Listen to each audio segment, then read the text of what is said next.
the balloons, Donald Trump officially accepted the Republican nomination for president Thursday night, vowing to be the people's champion in the White House. Hi, everyone. I'm Elaine Quijano from the home of the 2016 Republican National Convention in Cleveland, Ohio. Balloons and confetti filled the Quicken Loans Arena after Trump made his pledge to voters, saying, "I'm with you." The Trump family and the family of his vice presidential pick, Mike Pence, came together on the stage for a colorful RNC grand finale. In an acceptance speech that lasted more than an hour, Trump told the packed convention hall, "I am your voice." Remember, all of the people telling you you can't have the country you want are the same people that wouldn't stand. I mean, they said Trump doesn't have a chance of being here tonight. Not a chance. The same people. Oh, we love defeating those people, don't we? Don't we love defeating those people? Love it, love it, love it.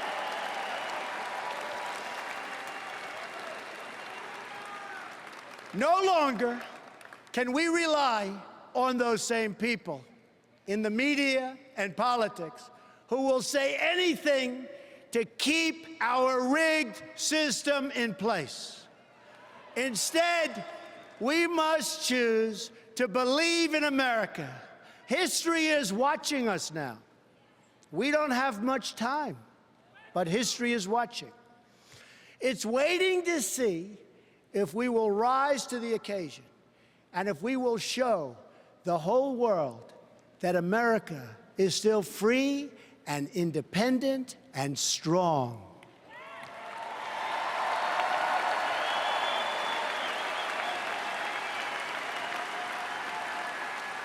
I am asking for your support tonight so that I can be your champion in the White House, and I will be your champion.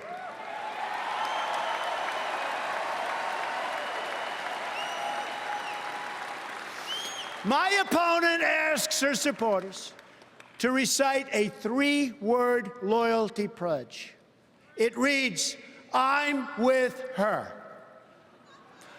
I choose to recite a different pledge.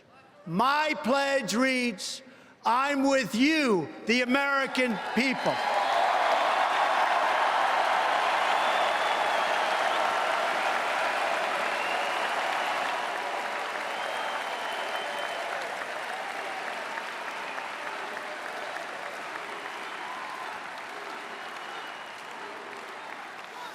I am your voice. So to every parent who dreams for their child and every child who dreams for their future, I say these words to you tonight. I am with you, I will fight for you, and I will win for you.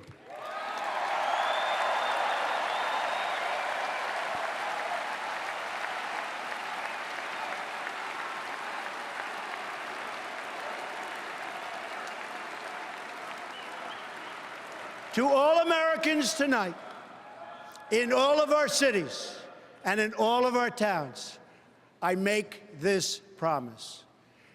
We will make America strong again.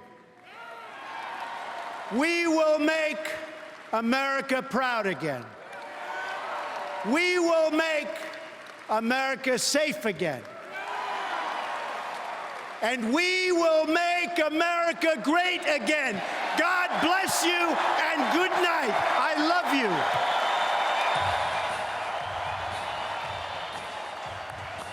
Here with me now are CBSN political contributor and Republican strategist Leslie Sanchez, Chief White House correspondent Major Garrett, and CBS News congressional correspondent Nancy Cortez. All right, Major, let's start with you.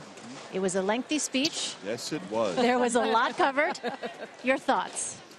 So I walked all around the convention hall during the speech, so I got a sense of how the delegates reacted to it and the audience above reacted to it as the speech played out. And I'll just say I'm uniquely qualified to compare that reaction and the sound of Trump's voice and the methodology of the speech against the 40 rallies I've attended for Trump events. Quite different. When Trump gives an improvisational speech, he has an interesting cadence that's all its own. And it goes up, it goes down, it accelerates, it decelerates. And it has a lot of sort of thought bubbles that come up in the middle of it, oftentimes more than mildly humorous. When Trump reads a speech, even when he is capable on a teleprompter, and I'm going to talk stylistically for a second, then we'll get into the substance. He has one pace, slow, and one volume, loud. Slow and loud, or slow and shouting. And that was the feel of the speech on the floor. And I think over time had a mildly tranquilizing effect on the crowd. I mean, because there were times you could tell the crowd was revved up and wanted to be more revved up, and then there would be these lulls of near passivity on the floor. And then there'd be a line, and then they would sort of get up and think, well, okay, now this speech is really going to get into gear, and then it would be a lull. That's all on the stylistic side. On the substantive side, I found it to be, in delivery and in presentation, a darker speech than I thought it read. And I thought Trump's emphasis on all that was going wrong and is going wrong and may continue to go wrong was in the main more memorable than the sort of optimistic crescendo at the end. And I'm very curious, and I have no feel for this at all, how this speech played in living rooms or on mobile devices across the country. If it sounded as downbeat there and resonated as downbeat there as I thought and felt it did on the floor.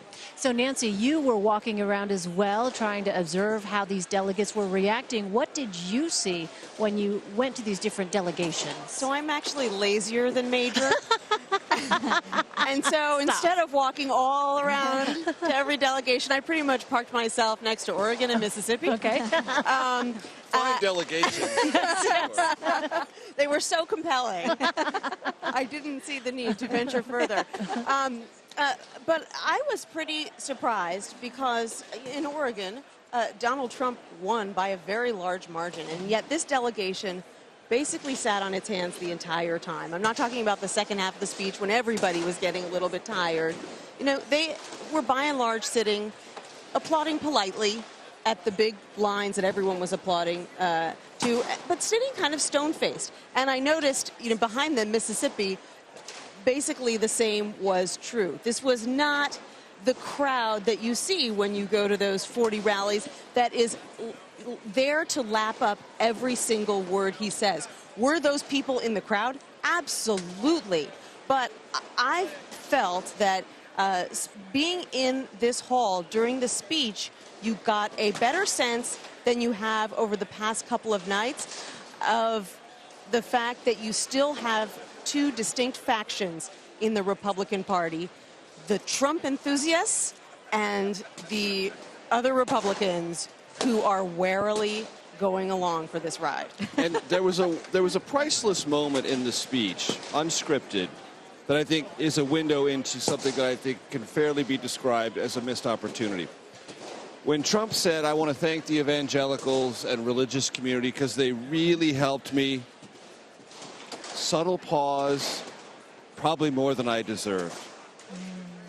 Everyone laughed. They wanted to laugh with him. I thought one of the things that this speech missed for someone who likes to think of himself in a somewhat Reagan-esque model, he didn't make fun of himself. He didn't make this a laughing event. People in this room, and especially Trump supporters, I can tell you because I talk to them all the time, know how serious things are. That's one of the reasons they're Trump supporters, because they want someone who is strong and resolute and prepared to say things that are politically incorrect and sort of break down all the walls that they think prohibit us from thinking clearly and speaking clearly about the threats around us. They all know that. And that one moment, you could just tell people were so happy to laugh with him, wanted to laugh with him more, and I think wanted to enjoy this experience more. A lot of people really feel this is a big night, and I think they wanted to sort of get into it on a level like that. And that moment was really great for Trump, unscripted and much more like the rallies I typically attend. And if they had layered a few more of those moments in his speech, I think it would have carried him so much farther in this room and quite possibly farther in living rooms and on mobile devices across the country. Yeah, it's an interesting observation.